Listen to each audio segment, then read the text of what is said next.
Hi, this is Brianna. I'm an entrepreneur using my journey to help you on your journey. Okay, so one of the symptoms of being an entrepreneur is having people not support you for the most part.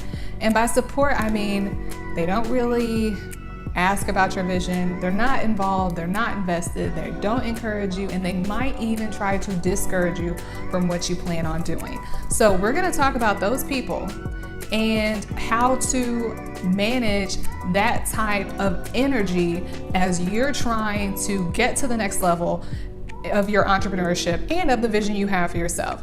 So the first thing you have to remember is that you have a vision. God has given you a vision. It comes from your life experiences, the information you're taking in, your state of mind. And sometimes that's really hard for other people to understand, right? So it's hard to expect someone who maybe doesn't really want much else for their lives, and be careful about saying, well, you just don't want nothing. It may not be that. They might be very content with where they are. They might not understand not having a traditional job. They may value security more. Or they might just feel very limited themselves. So when you are sharing your vision with them, it's just going to be hard for them to think about. So it might just be that you're talking to the wrong person. They're not meaning to be discouraging or negative. They just simply are not the same type of person as you. They don't have the same frame of mind. So when you are talking to people, you need to be aware of who you're talking to, and don't take it personal if it's just someone who can't see the vision like you do. There are also people who just want to protect you. They want you to succeed in the ways they understand success, and so they might not be able to buy into what you're saying. They may just want you to take the safe route because they want to protect you. And I think our parents tend to be that. However, my mom is definitely my biggest fan regardless of what I'm doing. So you have to also consider those types of things. Like, is this person just wanting what's best for me, and that's why they're not trying to help me? They don't offer me support. They just want me to be safe. It's not like they want to hold you back, or it's not exactly that they want to hold you back, but they just might think that that's what's best for you. And again, if they're not coming from the same state of mind, that really may seem like what's best. And then you have the people who hate that you are able to take a chance on yourself because they don't have the courage to do that for themselves.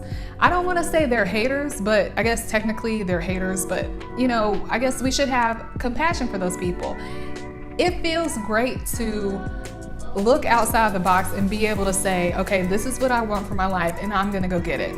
A lot of people just don't feel they have the option to do that. So you need to be aware that the person you're talking to, they might be telling you, well, I don't see how that's gonna work.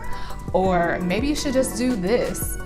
Or you can barely be on time for dinner. How do you think you're gonna run client meetings? They just might wish that it was them. They might wish they could have more, or it might invalidate their belief that they cannot have more, and therefore they don't want to promote you living out that idea because they want to believe it's not true so that they can stay where they are in life. And that also doesn't have anything to do with you.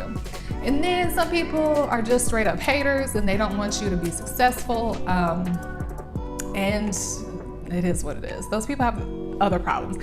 Haters go hate. I say it all the time. It's one thing I've learned in this journey. Once you start changing your thinking, you can identify that there are people who are always going to carry a negative energy. They're always going to have something negative to say. Doesn't matter it doesn't matter what it is. They go online looking for things to complain about. You don't have to be one of those people. You don't have to be around those people. So, in my own experience, when I first started Mary Kay, I talked to one of my friends about it, and she was like, why did you pick Mary Kay? And I was really discouraged by that because it took a lot of courage for me to sign up. And I signed up so that I could get business experience and learn to sell. That was really my main goal. So I'm doing this for the experience, and it was really hard to have a close friend say that to me. Did you do any market research? And I had to realize she doesn't do anything like this, for one, so why does it matter what her opinion is? And obviously people are successful in all of these different business endeavors, so just because she doesn't have an expectation that she or an individual will be successful. If there are people successful at something, then you can be successful at something. The other way I've had to deal with this energy is when I decided to quit my job in July. I didn't say anything. My husband let his family know that I was quitting and that I was going to work on my blog. And I just said I was building my career as a writer.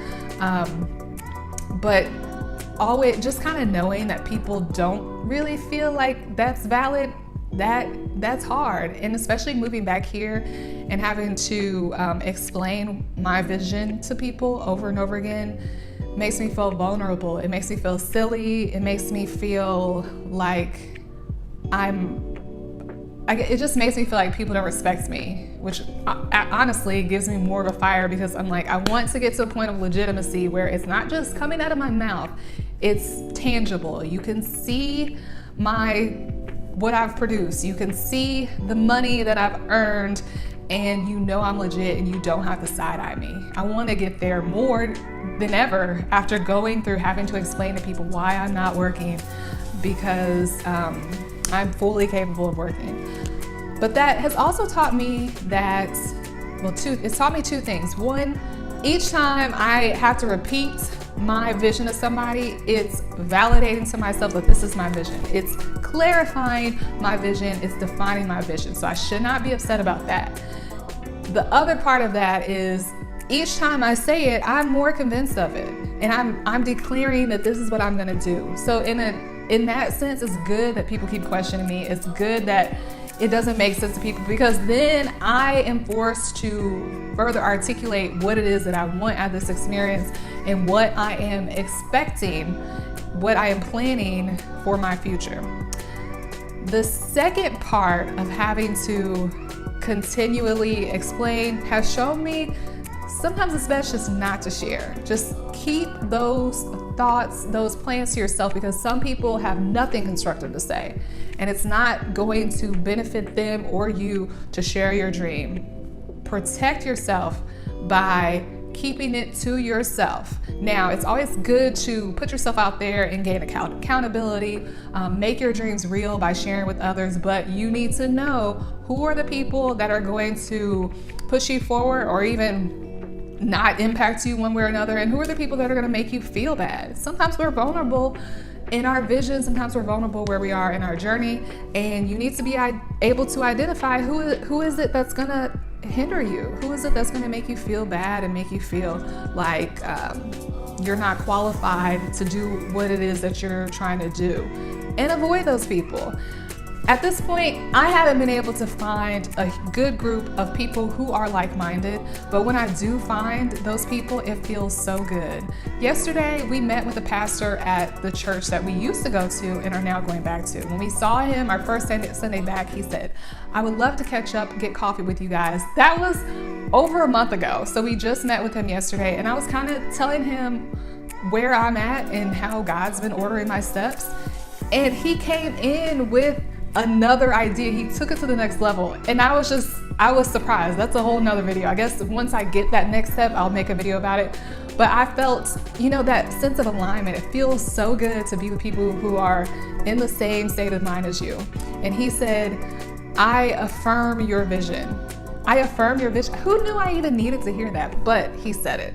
So I'm so encouraged that there are people who are like-minded, and when you get with them, you can maximize your vision. I'm still looking, but I'm glad to know that at least he is somebody that I have a connection to, and that he offered me that affirmation. So the takeaway from this video is be careful who you share your vision with, and then don't take it personal, because most of the time what people say has more to do with them than it does with you. And as long as your vision is still in your head, it's going to be hard for people to understand. So you just have to keep working to turn it inside out and make your dreams a reality. All right.